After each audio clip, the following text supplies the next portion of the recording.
Hey, welcome to Zach's Tech Turf. Today, we're going to be benchmarking the new Rising Storm 2 Vietnam with some budget graphics cards. But today, we're adding a new graphics card to the mix, the GT 1030. So, let's get into it. So if you don't know, Rising Storm 2 Vietnam was released just last week, and it's a super realistic first-person shooter in the Vietnam era. It's probably the most unforgiving game I tried this year, and although it's terribly difficult, it's very rewarding when you get kills. I actually already gave my first impression / review of this game on my Gaming on a Sunday Morning video, which you should definitely check out if you haven't already. So for today's video, I'm going to be benchmarking this game with 4 different budget graphics cards. The first one is the GT 730, which you can find for 50 bucks. The second is the new and improved upgraded version of that, which is the GT 1030, and that goes for 70 bucks. I actually just uploaded my full review and benchmarking video of the GT 1030, and you should definitely check that one out as well. Spoiler alert, this is a pretty baller budget graphics card. Next up, we have the $100 RX 460,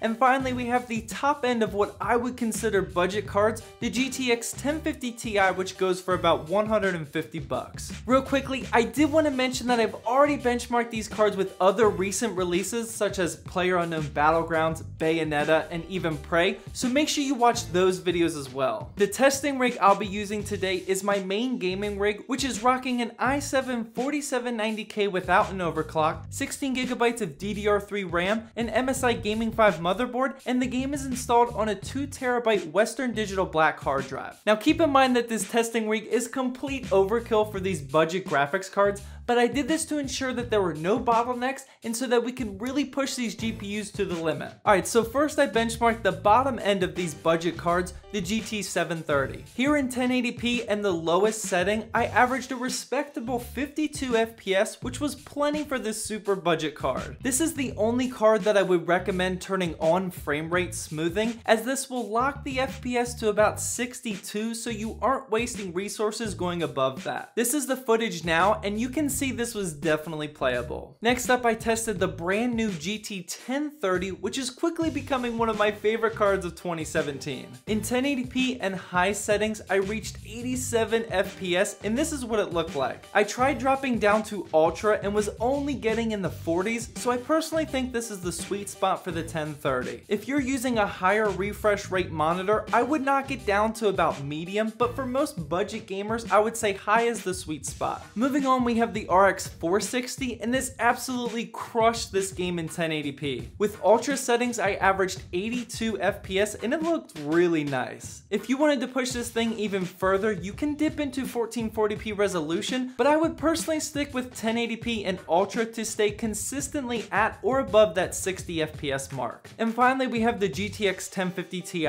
This card would obviously smoke 1080p, so I went straight to 1440p and didn't find the sweet spot until I got to Ultra settings, believe it or not, averaging 69 FPS, which is pretty crazy. This test proves that although the game isn't super graphically demanding, it's very optimized, especially for just releasing last week, as a $100 to $150 graphics card can average above 60 FPS in 1440p. Well, that wraps up my benchmarking video for Rising Storm 2 Vietnam. Every card that I tested today, except the GT 730, has the ability to push the FPS for higher refresh rate monitors. Just don't forget to turn off frame rate smoothing. Well, I hope you guys enjoyed this video. Please drop a like down below to help support my channel, and as always, thank you for watching, and please subscribe for more Zach's Tech Turf videos.